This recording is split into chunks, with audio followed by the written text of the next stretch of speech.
equipamentos hidráulicos, chamamos de eletrohidráulica. Na verdade, são circuitos eletrohidráulicos, circuitos hidráulicos, né?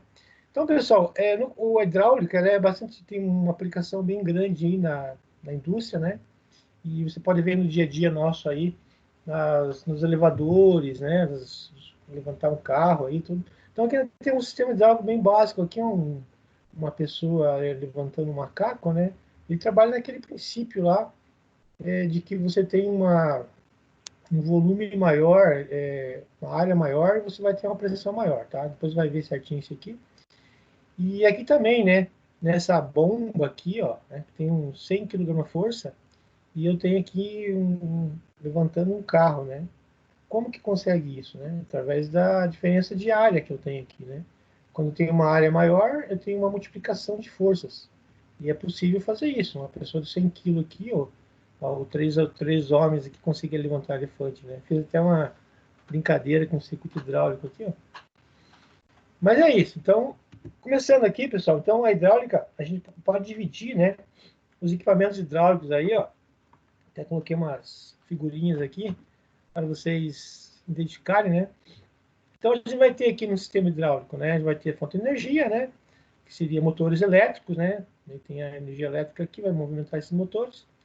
E tem o grupo de geração, que são as bombas. Você quer uma bomba que vai fazer transformar a energia mecânica, né, de movimento, em energia hidráulica. É isso que ela faz aqui, possibilitando, né, que os movimentos, né, dos atuadores sejam feitos, beleza? Então, o grupo de geração, o grupo de controle são as válvulas, você já conhece na parte de pneumática, mas aqui tem umas válvulas mais robustas, mais fortes, né, que resiste mais pressão aí, elas são construídas com materiais mais resistentes. Então, ele tem aqui o grupo de atuação, que são os atuadores, né, os atuadores podem ser linear, rotativo, né, osciladores, aí depende da aplicação dele ali, né, aí no caso, muito utilizado os circuitos lineares, os cilindros lineares aqui, beleza? E o grupo de ligação, né, que são as conexões, as mangueiras ali, né, as conexões e as mangueiras, praticamente, né, que é o grupo de ligação, vai ligar esses equipamentos aí, beleza? E o trabalho a ser executado, né, o trabalho é elevar ali uma carga, né, uma força maior ali, e esse é o princípio. Bom, na pneumática, né, pessoal, a gente tinha ali, vocês viram naquele vídeo lá, se alguém assistiu o vídeo, que a diferença, né, para que serve a hidráulica, na verdade, né? A hidráulica, ela possibilita ali movimentos mais precisos, né? E possibilita também você utilizar para elevar grandes forças, fazer grandes forças, né? Levar aí nos guinchos, aí que a gente vê, tudo. Então, a hidráulica que possibilita isso, graças àqueles princípios lá da hidráulica, né? Então, o sistema hidráulico mais simplificado aí possível, né? Sempre vai existir esses equipamentos aqui, ó, beleza? Então, vamos ver cada um deles, tá? A gente vai ter os atuadores, né? Aqui, no caso, tem um atuador rotativo aqui, né? Um motor hidráulico, né? Que ele vai se movimentar através da força de hidráulica. O óleo vai percorrer o interior dele fazendo o movimento. Então, esse aqui é um atuador também, tá? E esse também é um atuador, que a gente já conhece, o cilindro. E vai ter sempre os atuadores no sistema hidráulico para isso que serve, né? Aqui, pessoal, a gente vai ter válvulas, né? Essa aqui é uma válvula de retenção, né? Que está aqui, ó. Na verdade, essa válvula que está aqui, ó, o conjunto dela é uma válvula de controle de vazão, tá? Só que ela está dizendo aqui que eu tenho um conjunto do controle de vazão, o controle de fluxo, como a gente falava lá na pneumática, ela tem uma válvula de retenção, que ela bloqueia, né, o sentido do óleo aqui, libera no outro sentido, e tem uma regulagem de fluxo. Então, quer dizer, o fluxo vai passar regulado para um sentido, né? Isso aqui é uma válvula de controle de vazão aí, unidirecional. A gente vai ver depois aí mais algumas válvulas que a gente vai entender, tá? Então, sempre vai ter isso aqui, tá? Isso aqui, ó, a minha válvula direcional, né? Como no nossos circuitos pneumáticos lá a gente tinha as válvulas direcionais, muitas válvulas, né? Tem vários modelos e mais várias aplicações, a gente vai conhecer aí, cada uma delas, né? Classificá-las, você lembrar, né? Vocês já fizeram isso, mas a gente vai dar uma lembradinha, que ela vai fazer a direção do óleo, né? Ou para o atuador, ou do atuador de volta para o sistema. Então, a diferença da hidráulica e da pneumática, o que é, então? No mínimo aqui, ó, que você tem o retorno, é um circuito fechado, tá vendo? O que acontecia com o ar comprimido quando ele estava sendo atuado aqui, estava sendo utilizado no cilindro? Ele tinha saída, né? Então, o ar ele saía para a atmosfera e fazia um barulhão lá, né? Mas é isso. E o óleo, ele retorna. Então, ele tem aqui o conjunto da bomba, né? De motor, que vai bombear sempre, né? Esse óleo aqui para cima. Tem o filtro, tem o reservatório e tem uma válvula importante que no sistema pneumático não tinha, tá? É uma válvula de alívio de pressão, que é chamada válvula de alívio, uma válvula de pressão, que ela vai fazer com que o óleo, quando tiver uma pressão maior do que a pressão, esse aqui é a válvula que está regulada para a pressão da bomba, né? Então, eu tenho uma bomba, sempre. Na verdade é o seguinte, você sabe, se você pôr uma bomba no sistema fechado, e ela vai ficar sempre ligada, ela vai bombear aqui, bombear até que a hora explode tudo aqui, né? As conexões, as mangueiras, não tem como, né? Então, o que é, então, por que serve essa válvula aqui? Essa válvula é uma válvula que ela controla uma pressão, tem uma pressão adequada, e quando você para de circular óleo, tipo, o cilindro está parado lá, daí o óleo está pressionando aqui. A pressão excessiva do sistema, ela vai voltar para o tanque pela essa válvula de alívio, né? Então, ela é uma válvula que normalmente ela é fechada, né? Que quando você tem uma força maior aqui, ela vai acabar liberando aqui, né? Pilotagem dela interna e voltando para o tanque, beleza? Então, pessoal, aí dá uma olhada aí é os primeiros passos aí da parte de hidráulica que tem que entender, pessoal, essas simbologias aqui, então, ó. Então, o cilindro já sabe, o motor, né, hidráulico também, a válvula de controle de fluxo, uma válvula direcional, que tem uma válvula de pressão. Essa válvula limitadora de pressão também pode ser chamada, né? Válvula de pressão, válvula de alívio, e vários nomes, e ela pode ser usada aqui no circuito também aqui para controlar a pressão. Existe válvulas de controladoras de pressão, mas a gente vai ver algumas válvulas diferentes lá. E esse símbolo aqui que é a bomba, né? Deslocamento fixo, porque se ela tivesse uma seta aqui seria variável, e o filtro. Então, o meu sistema hidráulico básico tem que ter isso aqui, tá? Todos eles. Não tem como não ter. Ah, eu vou pôr só o cilindro aqui, ele não vai ter retorno. Tem que ter retorno, não vai ter. Ele volta para o reservatório. E cada uma desses equipamentos aqui tem a sua função específica e é importante aí no sistema. Então, em corte seria isso, né? Então tem o cilindro, né? O óleo está forçando aqui, ó, né? Forçando a esse cilindro avançar, tá? E essa válvula está trabalhando ali o carretel internamente, possibilitando a liberação do óleo para a parte superior, né? Então essa válvula tem conexões inferior aqui, ó. Tem umas válvulas que têm conexões inferiores, diferente daquelas válvulas pneumáticas que tinham conexões superiores, mas também depende da válvula, tá? E aqui a gente tem, né, o conjunto que está ali do lado, está aqui também, né? Tem o manômetro, essa aqui tem a válvula de pressão aqui no sistema, né? Não na geração ali, né? No tanque, né? Tem aqui no sistema também. Aqui o filtro, né? Tá fazendo essa representação aqui, beleza? Então esse aqui eu peguei da Park lá, da apostila da Park, então na verdade todas as apresentações aí. É o princípio, né, pessoal, que a gente encontra aí nos circuitos hidráulicos. São o princípio, tá? Então aqui já tem uma explicação melhor, né, mais técnica de cada uma das partes, né? Por exemplo, aqui elementos do trabalho, né, que são atuadores, lineares, rotativos, né, você vai os elementos de trabalho, né? Os técnicos já vão falar diferente. Fica lá em cima os atuadores, elementos de trabalho. Os elementos de comando, tá? Elementos de regulagem, que seria as válvulas de controle de vazão, né? E a válvula reguladora de fluxo e pressão também, né? Ela pode ficar aqui no sistema ou até na própria tanque ali, né? Junto com a bomba, né? Elemento de entrada, a bomba hidráulica, né? E elementos auxiliares, filtros, reservatórios, conexões, tubulações. Então, se você for ver, isso aqui são uma forma mais técnica de você falar aí sobre isso. Aí o sistema também hidráulico, primeira coisa que a gente tem aqui, tem o reservatório, né? O reservatório tem um monte de equipamento aqui, ó, que são importantes, na verdade, né? Então, aqui o filtro, o filtro esse aqui é o filtro de sucção, né, que tem aqui, né? Esse aqui é um filtro de retorno, ó, a linha de retorno. Ele tem um bypass aqui, ó, porque daí o óleo ele só ele vai passar por aqui, né? Quando tiver um excesso, ele volta aqui e passa para cá, né? Então, ele tem uma válvula de bypass. Se tiver né, limpo óleo aqui, né? Geralmente ele tem as impurezas, vai ficar no filtro para não atrasar aqui o deslocamento, que é essa válvula de bypass aqui, né? Aqui a gente tem um filtro de ar no respiro, né? Que é no tanque também. A gente vai ter essa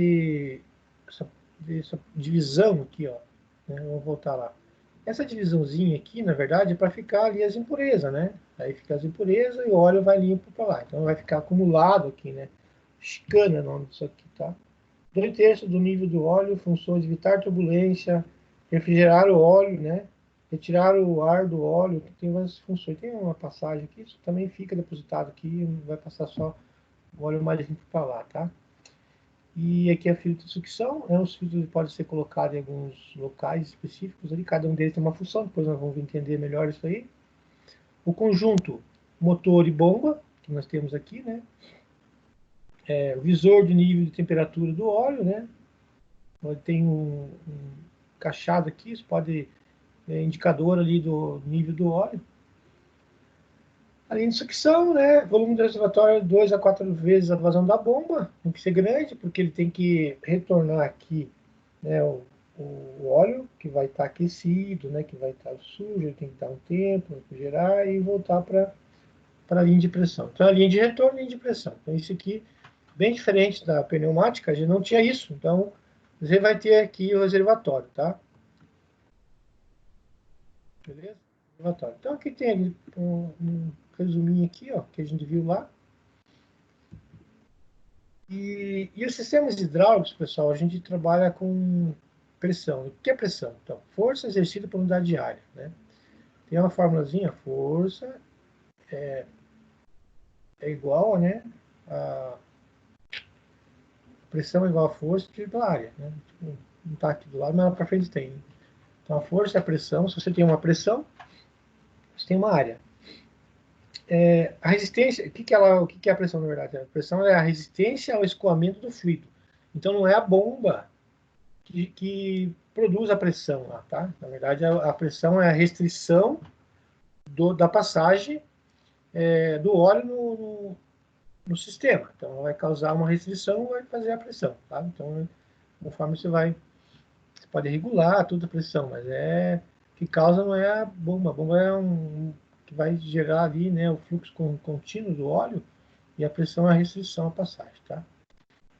A carga do atuador também, né? Você vai ter uma carga lá do atuador, você tem um elevador que tem uma carga maior, vai ter, no caso, uma pressão maior ali, né? E principais unidades, tá?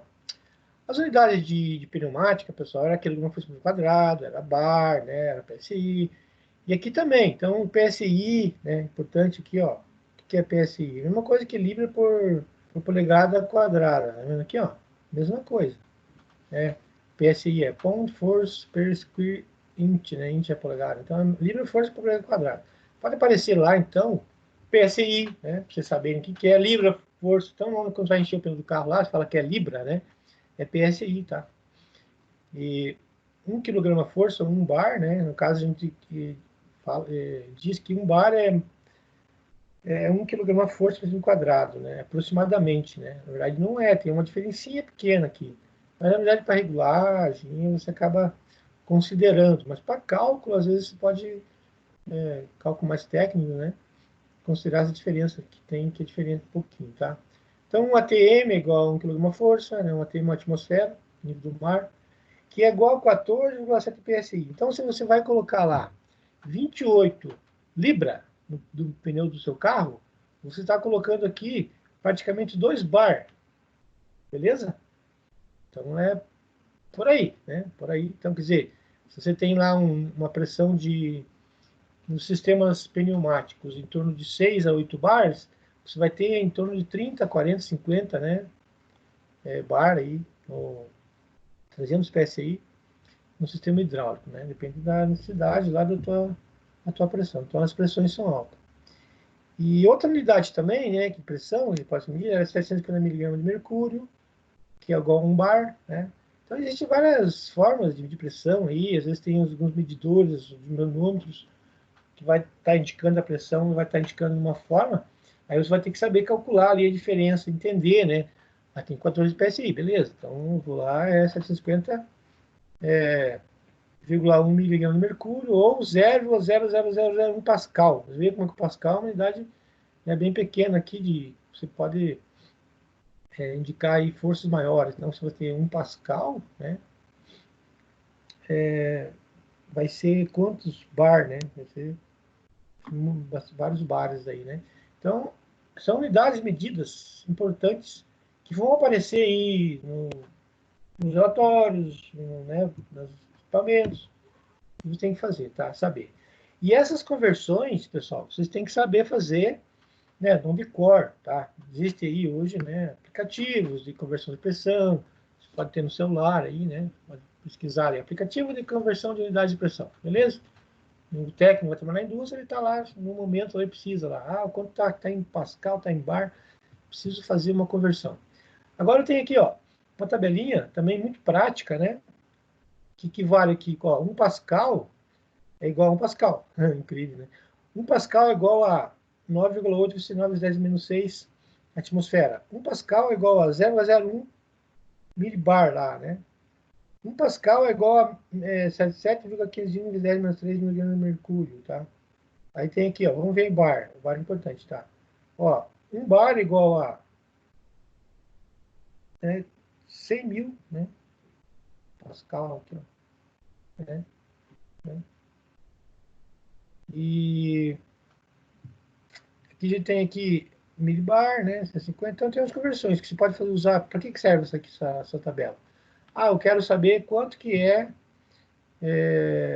1 kg por centímetro quadrado em bar, né? Tá vendo aqui, ó?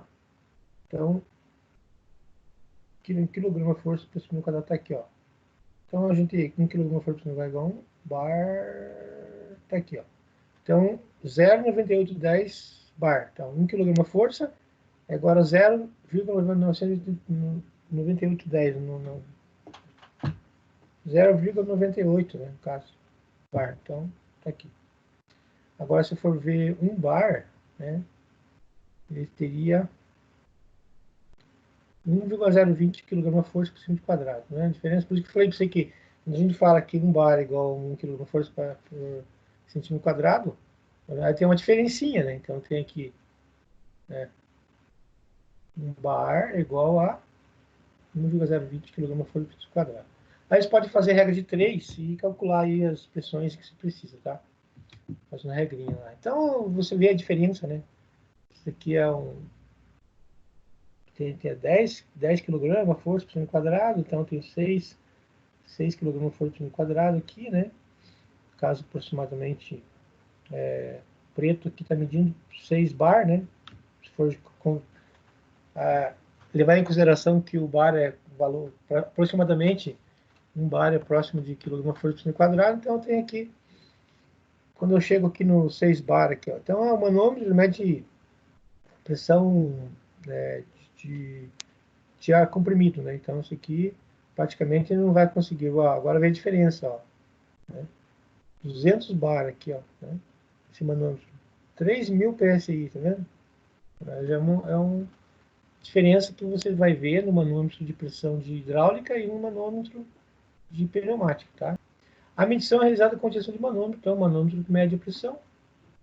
Temos aqui um tipo de como é que funciona o manômetro, né? vai ter lá uma molinha dentro aqui. Conforme vai aumentando aqui a pressão, a restrição à passagem, esse ponteiro ele vai forçando aqui, né? Então, faz esse funcionamento aí, tá? Pessoal, o princípio do óleo hidráulico, né? Na verdade, a lei de Pascal. Essa aqui é a mais importante. Se você tivesse visto lá aquele vídeo lá, você já sabia do que eu estava falando, tá? Porque assim, como que acontece aí, né? Para um guincho ali, né? Igual vocês viram lá no começo, uma pequena área aumentar a pressão. Então aqui é exemplo, tá? Eu tenho uma força pequena na garrafa, aqui na parte da boca da garrafa, né? Tem uma área menor, e essa força ela vai ser multiplicada aqui no fundo da garrafa, entendeu? Então, se eu tiver aqui se aplicar uma força de 10 kg de uma força numa rolha de 1 cm², né, de área, o resultado será uma força de 10 kg de uma força em cada centímetro² das paredes da garrafa. Cada centímetro da parede vai ser 10 kg de uma força. Se o fundo da garrafa tiver uma área de 20 cm², tá vendo? Se eu tenho 1 centímetro, eu vou ter 20 centímetros aqui. A minha força ela vai ser o quê? Multiplicar 20 vezes 10 aqui, ó, teremos um resultante de uma força de 200 kg força aqui no fundo da garrafa. Tá vendo? E se a gente virar isso aqui e transformar isso aqui num sistema para levar carga, tá vendo? Isso é o guincho, a prensa, né? É o sistema. Então ele funciona assim. A partir dessa fórmula aqui, que é a área que vai fazer com que aumente a minha pressão, né? A minha força, na verdade, né? É a área que vai fazer aumentar a minha força. Então eu vou ter uma área aqui maior e vou ter uma força maior aqui, beleza? Então esse é o princípio de Pascal, ó. Essa lei, né, de Pascal, né, a prensa hidráulica, ela vale apenas para os líquidos incompressíveis. Então, se eu estiver falando de gás, né, caso o ar comprimido, você não consegue fazer isso aqui. Por que você não consegue fazer isso? Porque é ruim interação, né? Falta interação. Porque assim, olha só, o óleo ou a água é praticamente incompressível, beleza? Se eu forçar aqui, ó, o mesmo volume deslocado aqui, praticamente vai ser aqui. Por quê? Né? Porque o coeficiente lá de compressibilidade, né, dos líquidos é bem baixo, né? Em torno de 0,7%. Né? Quanto que do gás é tipo, né, sei lá, 70%, na verdade. Então, se fosse ar comprimido, não dava certo. Então, quando a gente fala que a lei de Pascal ela vale apenas para líquidos incompressíveis, né, ou poucos incompressíveis, no caso a gente está considerando o líquido ideal aqui, com densidade constante durante o aumento da dimensão da pressão, o princípio de Pascal diz que a pressão aplicada à superfície de um fluido ou em repouso é transmitida igualmente a todos os pontos do fluido. Então, essa fórmulazinha aqui, ó, diz o que para mim, né? Primeiramente, que a pressão que eu tenho aqui no cilindro menor, né, onde tem a área menor, é a mesma pressão que eu tenho aqui. Espera aí, se eu tenho a mesma pressão aqui e a mesma pressão aqui, e tem uma área maior aqui, como vai faltar alguma coisa, né? O que acontece? Para equilibrar, eu vou ter uma força maior, entendeu? Isso que é, na verdade, é o funcionamento dos guinchos aí dos equipamentos hidráulicos, né? Aí é o seguinte, se eu pegar o F1, a força em 1 é igual à força em 2, eu vou ter, como eu sei que a pressão em 1 é igual à pressão em 2, né? Desculpa aí, a pressão aqui é igual, então eu vou ter aqui, a pressão em 1 é força dividida pela área, a pressão em 2 é força dividida pela área também, então eu vou ter essa formulazinha aqui, ó. A força em A é igual a área em A, a força em B é igual a A e B. Aí eu consigo, através dessa fórmula aqui, calcular, né, qual que vai ser a minha força necessária se eu tiver uma área menor, uma área maior, e uma pressão, né, não interessa para a gente aqui, na verdade, e uma área menor, uma área maior, e qual que é a força que eu preciso para levantar uma carga? Eu vou poder saber, através dessa fórmula aqui, fazendo multiplicando cruzado aqui, eu posso encontrar o valor, tá? Então, se a área é igual a B, né, mesmo a pressão também é igual a pressão A é igual a pressão AB, tá? Então, a força é que a pressão A é igual a pressão B. A área é igual a... Não, a área... Esquece isso aqui. Ou seja, a pressão em A é igual a pressão em B, 1 sobre a área de A é maior, né, que 1 sobre a área de B é igual a força. Mas o que a gente tem que saber aqui é essa forma aqui, ó. Força de A dividido por A, força de B dividido por A vezes B, tá? Aí, o exemplo aqui ele fala o seguinte, ó. Se aplicarmos uma força de 10 kg aqui, ó, né, um cilindro, né, de 1 centímetro quadrado, aqui eu tenho 10 centímetros quadrados. Quanto que vai ser minha força, né? Você vai fazer aquela continha F1, que seria 10 dividido por 1, né? Centímetro quadrado. Eu quero saber a força em 2 e vou colocar a área de 10 centímetros quadrados aqui, né? Calculando isso aqui, ó, eu vou ter se eu tenho 10 aqui, eu vou ter 100, né? 100 aqui desse lado, 100 kg força.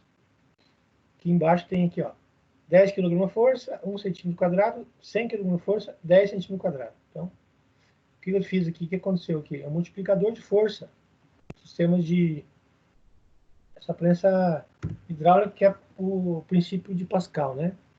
Então, ó, se o pistão, né, se move 10 centímetros aqui, ó, desloca 10 centímetros cúbicos líquidos, 1 centímetro vezes 10 centímetros, 10 centímetros cúbicos, 10 centímetros cúbicos de líquido movimentarão somente 1 centímetro nesse pistão. Quer dizer, 1 centímetro aqui, então 10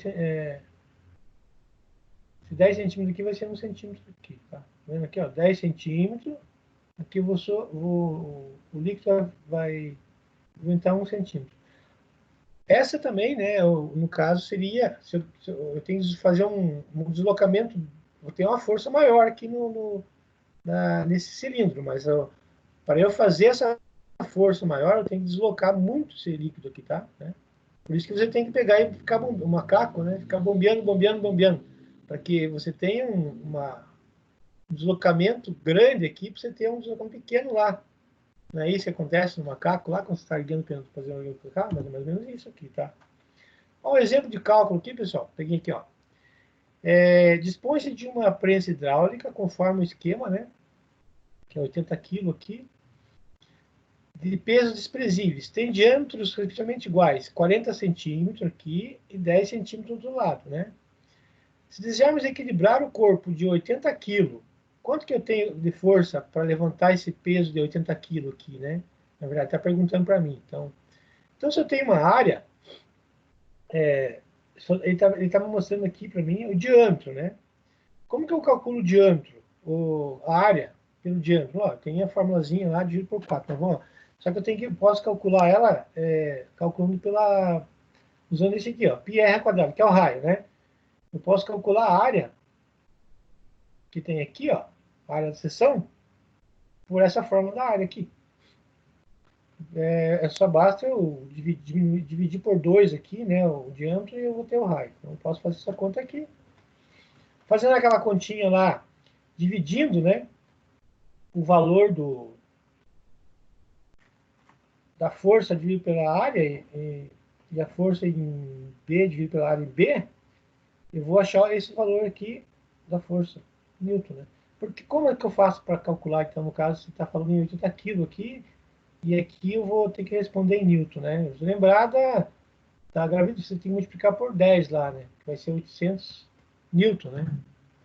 80 vezes 10, 800 Newton. Então, eu vou ter que 800 Newton dividido pela área 1, vai ser a força dividida pela área 2. Então, você vai ter que saber qual que é o valor aqui que eu tenho.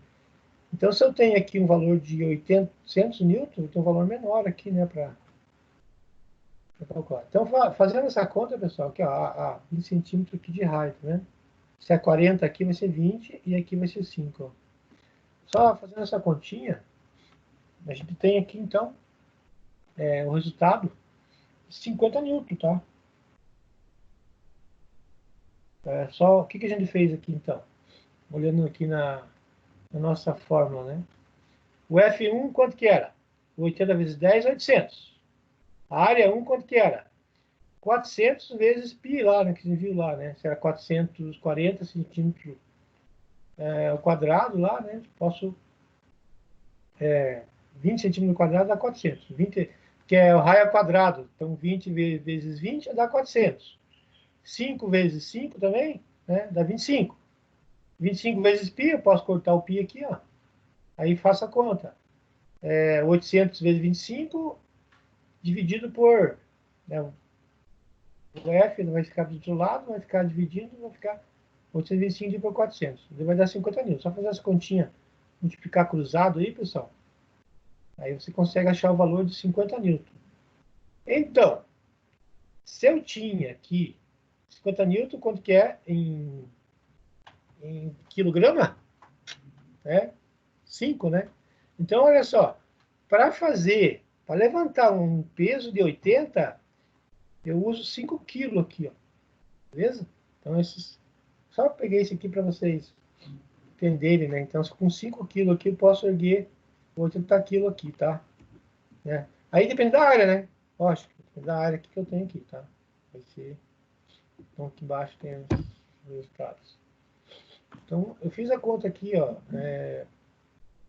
passo a passo, né? Que 80 vezes 10, né? Daí vai dar 800. Aí 1.257 centímetros ao quadrado, né? Que a gente tinha feito a conta da área lá. Lá é porque eu multipliquei por π daí, né? Ele vai dar esse valor aqui. Aí eu fiz a conta aqui, 800 vezes 78,54. Deu 62,32. E F, aí jogo o F, fica o F pro lado de cá, jogo esse 1.257 dividindo. Vai dar aqui o valor de 50 newtons, tá? Então é isso, a continha aí que a gente tinha que fazer, tá? Beleza? E para entender, né, a parte aí do princípio de Pascal. Pessoal, seguinte, beleza? É ruim que vocês não participam aí, então a gente fica meio que achando assim, eu tô falando aqui para... mais uma continha aqui também, mais um exemplo, tá, pessoal? Depois eu vou passar um exercício para vocês fazerem lá, e daí vocês vão calcular, ó. Vocês dão uma olhada no exemplo aqui, né? Pega aí as continhas. Faça a conta aí para mim, quanto que eu preciso de força para levantar um elefante, né?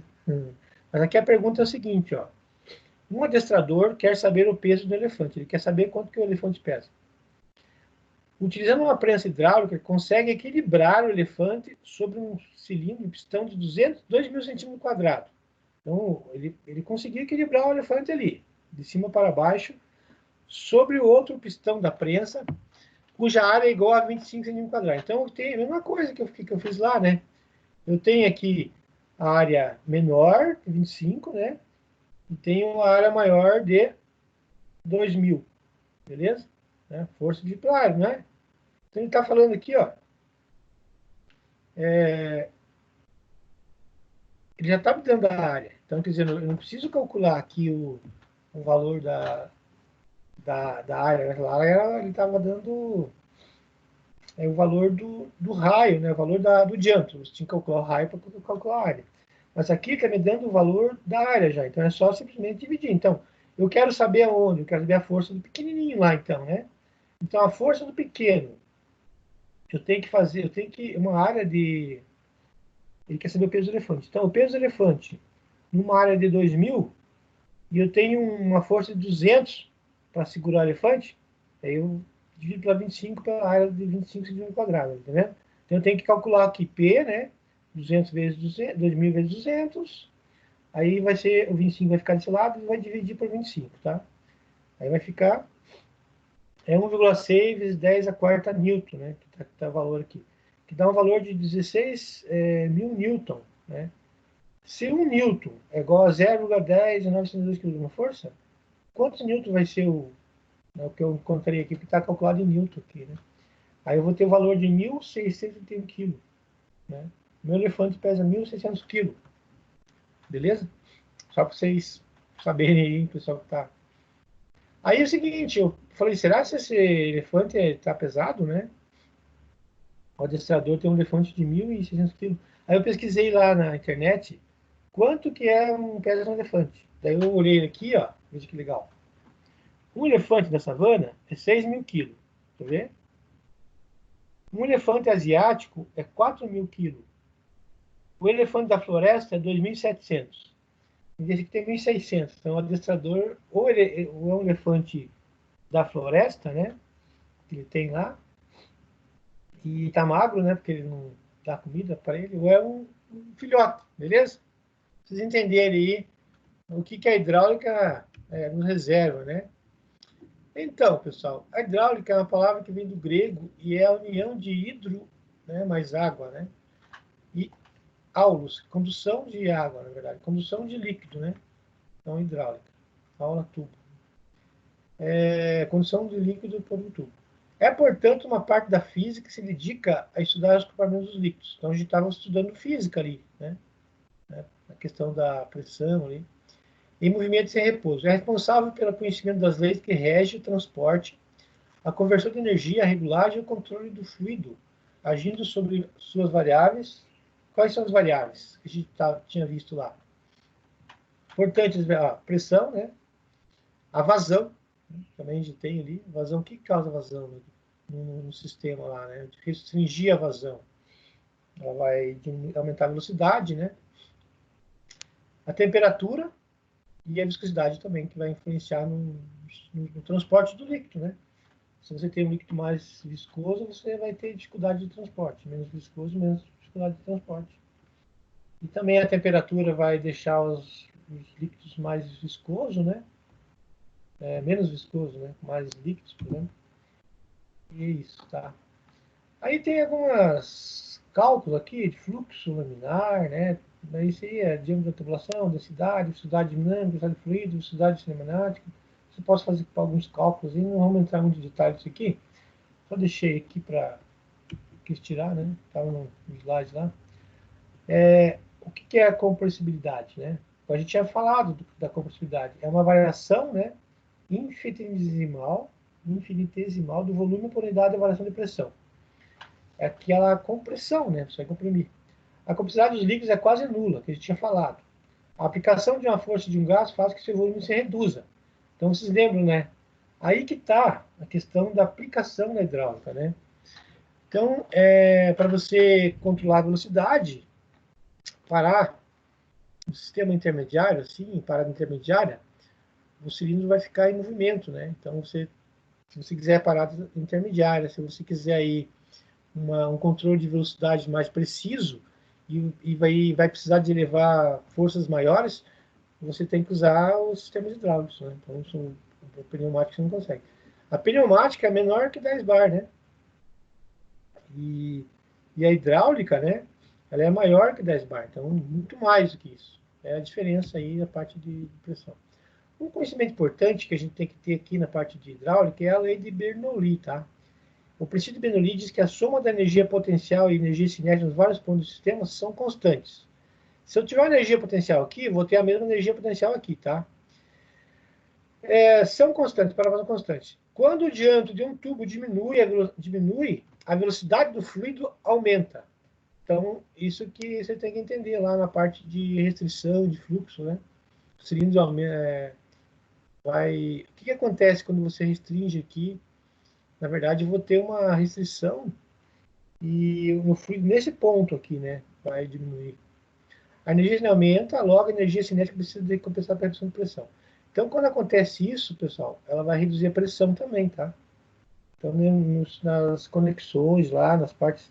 É um dimensionamento importante do sistema hidráulico que eu vou ter nas partes mais menores lá do sistema, eu vou ter uma redução de pressão, tá? A velocidade do fluido aumenta, a pressão diminui, tá? É um conhecimento que você tem que ter aí para acionamentos de sistemas hidráulicos.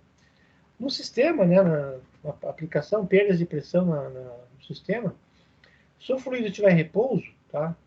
A pressão praticamente é a mesma, né, no sistema. Então, se eu tiver um acionamento aqui de um cilindro aqui, tá? O cilindro está aqui. E eu parar esse cilindro lá e não ter mais deslocamento da bomba. Então, vai estar em equilíbrio, tá? O fluido em movimento, mais obstruções, certo? Eu vou ter diferença de pressão ao longo da minha linha aqui, ó. Beleza? Então, a pressão 100 PSI, 25, 50 PSI, né? Depende da obstrução que eu vou ter aqui na minha linha, tá? Obstruções. O fluido em movimento sem obstruções tem algumas diferenças também, 96, 98 e tal, beleza? Tem algumas diferenças de pressões aí, mas menor, né? Se tiver obstruções, essas obstruções elas são prejudiciais aos sistemas de condução de líquido, né? Então precisa ter a pressão diferencial, a diferença entre um manômetro e outro, né? Vai ter sempre no sistema, vai ser perfeito lá, né? Enquanto a energia do trabalho está se deslocando, por que acontece isso aqui de diminuir, né? Vai acontecer uma redução aqui, aumento da temperatura, essas coisas, e vai reduzir a pressão. Enquanto a energia de trabalho está se deslocando do ponto 1 para o ponto 2, uma pressão de 2 kg/força por metro quadrado são transformadas em energia calorífica, causada pela resistência do líquido. Ah, então é isso que acontece. Se eu tenho 14 aqui, tenho 12 aqui, esses cálculos, tá? Os fluidos e filtros hidráulicos, né? Mais de 75% das falhas em sistemas hidráulicos e de lubrificação também, né, são devidos ao excesso de contaminação. As partículas de sujeira podem fazer com que as máquinas caiam grandes, né? Então, a contaminação, se você tiver um sistema hidráulico, não tiver uma forma de retirar os contaminantes ali, você vai ter problema, né? Esse excesso de contaminação ele causa perda na produção, custo de reposição de componentes, trocas constantes de fluido, né? Tem que ficar trocando o óleo todo momento, porque ele vai estar com partículas lá, né? Custo no descarte do fluido, aumento geral no custo de manutenção, né? E se o sistema é fechado, como que vai ter impurezas, né? Sujeira, né? Sujeira do próprio atrito, né? Do óleo com as partes metálicas ali, vai acabar gerando ali as impurezas, partículas. Né? Tem um outro assunto que a gente vai ver depois, que é cavitação. E isso vai ter, que causa, né? Alguns problemas aí nos sistemas hidráulicos. A função do fluido, né? Por que serve o óleo no sistema? Um é para transmitir energia. Você já imagina, né? Se você quer levantar um cilindro aí de 1000 quilos, transmissão de energia. O outro é lubrificar as partes móveis, né? Sempre vai ter, né? Vai ter a parte da lubrificação. A transferência de calor também, né? Igual eu falei. Quando o calor no sistema, né? Ele vai retornar para o tanque, ele vai aliviar o calor, vai fazer esse movimento. O fluido também. Ele vai transmitir calor porque ele consegue fazer, né? A propriedade dele de transferência de calor. Quanto mais quente, quanto mais frio, né? Então ele vai.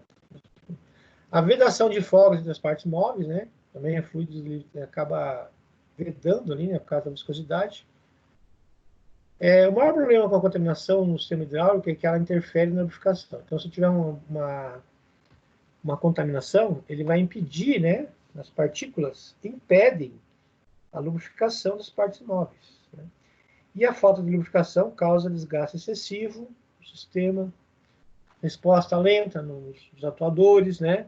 Operações que são não sequenciadas, queima da bobina solenoide é importante. Sabe o que é bobina solenoide? Já sabe, né? Falta prematura do componente. Então, a falta de lubrificação causa um monte de problema aí. Então, no caso do pessoal que trabalha com técnico ali, né? O trabalho técnico de vocês vai ser trocar ali os materiais de óleo, quando for recomendado pelo fabricante, né?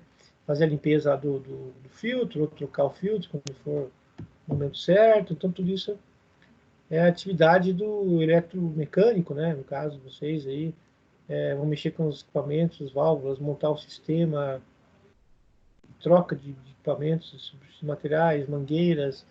Isso é a atividade que vocês vão ter lá. E vocês vão ter que saber, né? Informações de técnica, né? Então, já falei do filtro ali, né? Interfere na transmissão, energia vedada pequenos fios componentes, partículas contaminantes interferem no resfriamento do líquido, né? As partículas também. Outro problema, né? Interfere no esfriamento do líquido por formar um sedimento que torna difícil a transferência de calor para as paredes do reservatório, interfere na lubrificação, a gente está vivo já, né? Ele já viu também esse aqui. Esse aqui é o filtro, ó, de óleo lá, alimento filtrante, carcaça da canal de entrada, conjunto bypass alívio lá, né, que vai ter sempre. Indicador visual elétrico, condição do elemento, então eu vou ter que saber como é que está a condição, se está, vai ter um dispositivo aqui que vai indicar no momento da troca, canal de saída, e beleza, esse é o filtro que precisa ser trocado, tá? Quais são as posições do filtro? Cada filtro ele vai poder ter uma posição, né? E uma função. Então, eu vou ter, pode ter que como sucção na bomba, ele vai estar aqui, né? Aqui ele pode estar no filtro de pressão,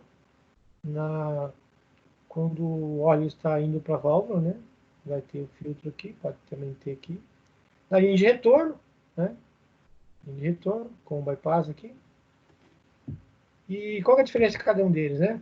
Aqui tem preparei uma tabelinha aqui, pessoal. A vantagem e a desvantagem de cada local, tá? Aí vocês, né, dão uma olhada aí, né? Porque a sucção montagem também, última chance de... Qual é a vantagem? A última chance de proteção à bomba. Sucção montada externamente. Pode montar externamente e internamente lá, né? Tem algumas informações aí, não vou ficar lendo para vocês, né? Tem algumas, se é mais recomendado, o local da posição do filtro mais recomendado, essas coisas. E você pode dar uma olhada depois aí, tá? No retorno, offline, tá? Tem umas aplicações, né? Aqui tem resfriadores também, existe... Esse aqui é o símbolo do resfriador, pode ser no linha de retorno, montagem, offline aqui, que refrigera todo o sistema, né? Só para um símbolo aqui que vocês não tinham visto, né? Pessoal, né, vamos lembrar aqui então, ó. Essa válvula que está aqui, ó, válvula de pressão, tá? Uma válvula de pressão, ela vai, quando a pressão tiver, vai ter um valor desregulado aqui, né? Quando ela tiver, chegou nessa pressão, ela vai retornar para o tanque, tá? Essa válvula de pressão. A válvula direcional, que a gente sempre estava trabalhando com ela na parte de pneumática, e o cilindro hidráulico, né? Então, para lembrar aí. Os atuadores, que você já conhece, né? Cilindro com retorno por molas, esse aqui é retorno por gravidade, lá, uma outra força externa, né? Esse aqui é o cilindro mais robusto, forte, com presilhas bem resistente, né? A bomba vai bombear aqui e vai fazer o cilindro avançar aí, né? A carga também avançar. Assim, cilindro de pressão, já conhece também, tem um cilindro hidráulico, tem duas entradas de ar aqui, uma entrada de óleo, um para avançar o cilindro e outro para recuar. Então a gente mostra aqui a ilustração. Esse aqui é de dupla haste, né, que vai fazer esse movimento aqui. E tem outros tipos de cilindros, telescópico, né? Parece aquela antena lá. Aqui tem o contínuo cilindro Tandy, né? Que ele tem você pode aproveitar duas entradas de pressão para aumentar a pressão nele aqui, ó. Então ele vai ter duas entradas aqui. A pressão ser maior. Esse aqui, modelo, e esse também como se fosse um dupla, que tem dois lados aqui, né? Que ele pode ser aproveitado por os dois lados, o plex, beleza? As partes importantes do cilindro, tá, pessoal? Essa apresentação aqui é longa mesmo, tá? Porque ainda eu vou ter muito, na verdade eu vou parar aqui depois, esses conceitos, essas coisas, esses cálculos que fez aí, eu vou passar para vocês um trabalhinho hoje, né? Para não ficar falando aqui, senão daí vocês. Claro que a pessoa já dormindo já, né? Com certeza, e já estiveram assistindo. Mas olha só, aqui tem as partes do cilindro, né? Tem que é amortecedor, que vai ter amortecedor, tem alguns cilindros que tem amortecedor aqui, a regulagem, né? Tem a regulagem para antes dele bater aqui no final ele tem um amortecedor no avanço também. Aqui tem a parte da haste, né? Que aqui a flange, né? Flange traseira, essa parte aqui, ó. E flange dianteira, camisa, cilindro da camisa, parte externa aqui, né? Retentor aqui, retentor, né? Que vai trocar aqui as raspar umas borrachas aqui, anel raspador, haste, né? E as partes, o pessoal da mecânica, né, que não é minha área mecânica, mas geralmente o pessoal vai substituir algumas peças aqui, trocar, né? Parte hidráulica aí, fazer algumas manutenção aí do cilindro, tá? Pessoal, esse aqui, ó, é uma formulazinha, só para explicar para vocês aqui a diferença que eu tenho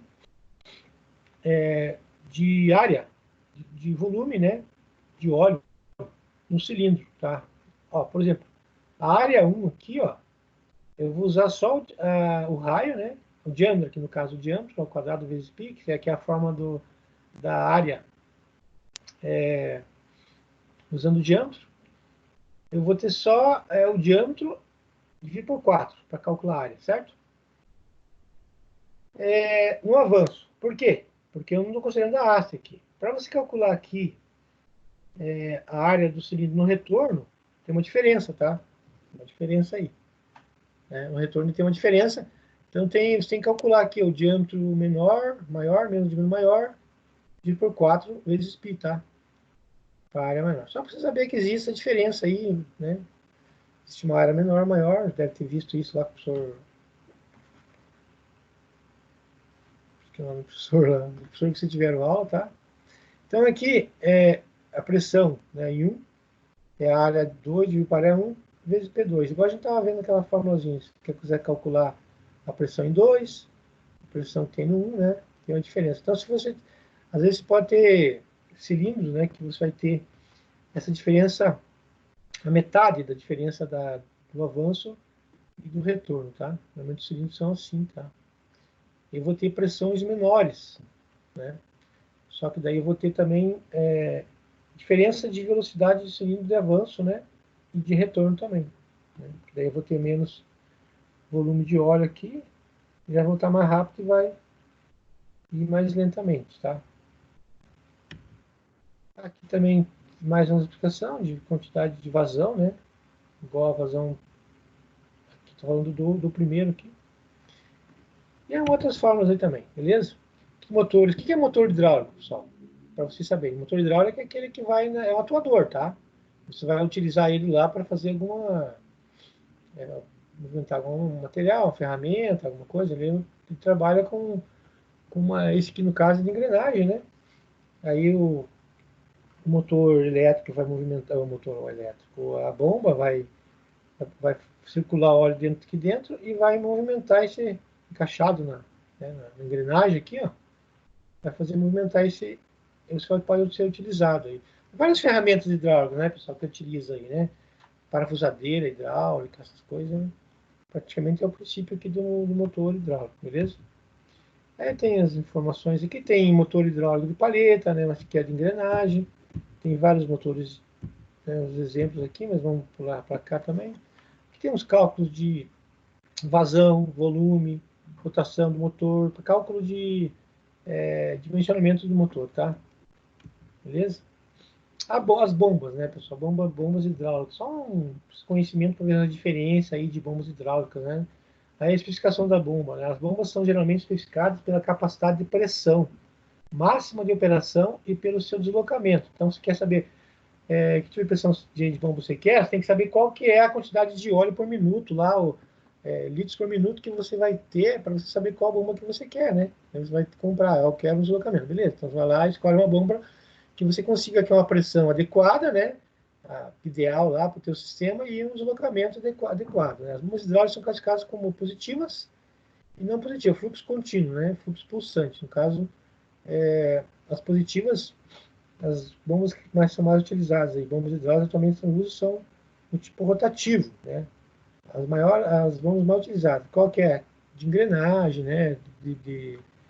O conjunto rotativo transporta o fluido de abertura para a entrada e para a saída, de acordo com o tipo de elemento que produz. A transferência do fluido das bombas rotativas pode ser de engrenagem, de palhetas e de pistões. Então, esses 3 tipos de bombas são utilizadas em sistemas hidráulicos, né? Em industrial, né? Você vai ter engrenagem, palheta e pistões, beleza? Aqui tem a questão da diferença da bomba centrífuga, positiva também, ó, tem uma vazão constante, né? pressão que vai aumentando, né, ao longo do sistema lá, tá? E aqui eu tenho uma queda de pressão centrífuga, que o pessoal usa deslocamento positivo aí, né? Aí aqui a bomba de engrenagem, ela funciona, pessoal, a bomba de engrenagem, parecido com o motor hidráulico de engrenagem lá, né? Só que é o contrário. Aqui, o que vai acontecer aqui? O óleo vai entrar aqui, né? O motor elétrico vai girar lá, né? Essas engrenagens. Aí o óleo vai entrar aqui, ó, vai passar por esse canto aqui, ó, e vai ir para o nosso sistema, para o sistema, né? E aqui também, ó, ela passa pelo cantinho aqui que vai para o sistema. Então essas engrenagens elas vão girar, vão fazer com que o óleo, né, flui, né, lá para o sistema. Então essa bomba de engrenagem é bastante utilizada aí na parte do sistema de bombeamento de óleo, né? Essa bombinha, vou falar, tem aqui, ó, aí que tá, né? Tem algumas vantagens de você comprar uma bomba de engrenagem e as vantagens de você ter uma bomba de pistão, uma coisa, né? Aí depende de cada sistema, cada aplicação, né? Vamos dizer, vantagens: eficiente, projeto simples, especialmente compacto e leve para sua capacidade. Eficiente e alta pressão de operação, né? Resistente a efeito de captação, não é de captação depois. Alta tolerância à contaminação dos sistemas, né? Tolerância. Resistente a operações baixas temperaturas, construído com mancal de apoio de um eixo, compatibilidade de vários fluidos, né? Você pode usar vários fluidos. Aí tem a de paleta, né? Tem as vantagens: baixo nível de ruído, fornece a vazão mais uniforme de óleo, minimizando as oscilações das linhas de sistema hidráulico. Então, se quiser menos oscilações, você vai adquirir uma bomba de paleta, né? Grande tolerância à contaminação do sistema, também a mesma coisa que a outra. Então, esse aqui é o funcionamento da bomba de paleta, né? Vai fazer o funcionamento aqui do movimento do óleo através das paletas. Tem de pistão também, que vai trabalhar como pistão de automóvel lá, né? Fazendo bombeamento. Também tem algumas vantagens e desvantagens, né? Aí vai ser depende de cada aplicação. Aqui é um esqueminha de funcionamento. Não peguei a vantagem da bomba. Mas cada um depende da aplicação. Então, essas três tipos de bombas que são usadas no desenvolvimento dos sistemas hidráulicos, tá? Certo? A captação, pessoal, ela ocorre nas linhas, né, no sistema ali de óleo.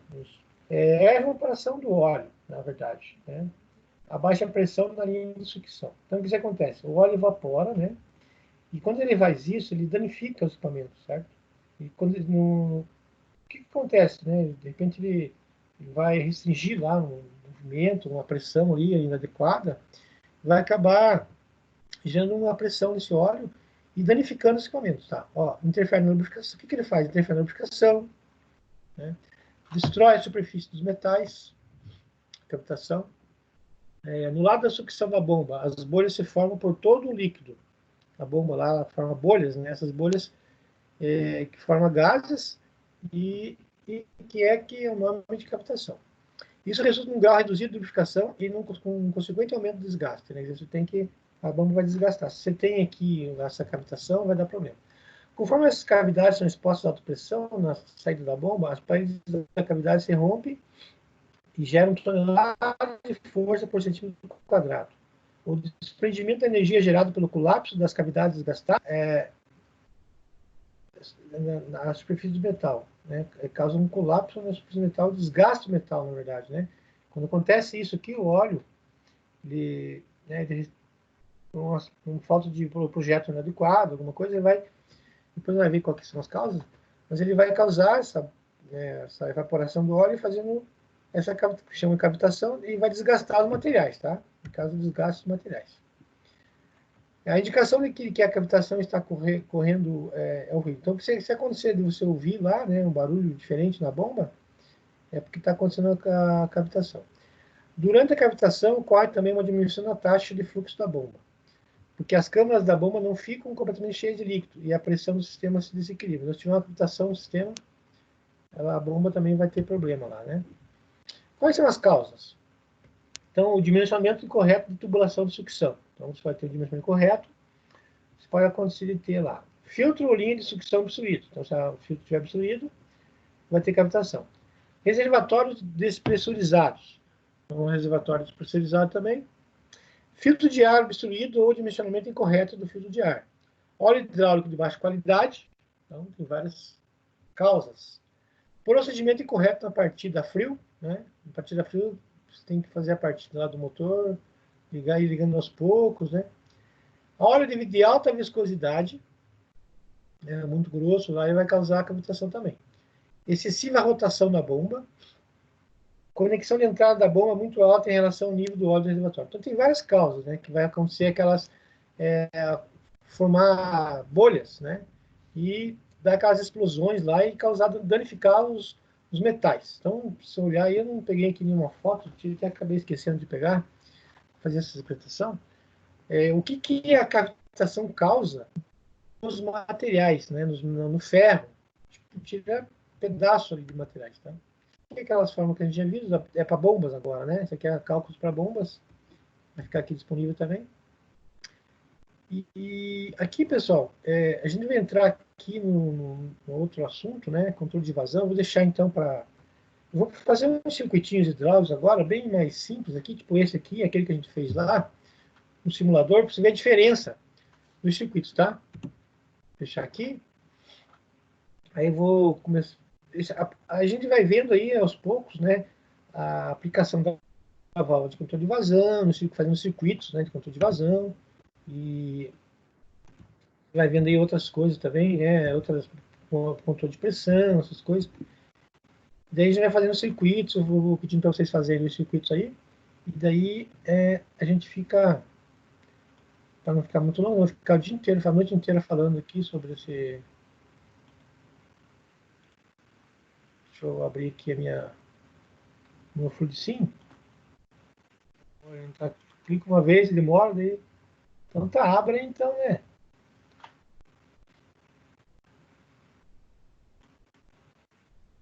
Tá querendo abrir meu FluidSim.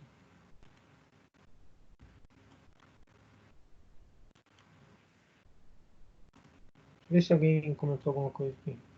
O Éder Azevedo levantou a mão. Quer dormir, né? Quer dormir.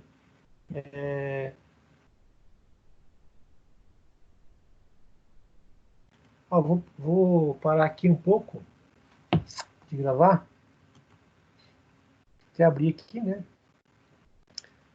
Aí depois, pessoal, depois eu vou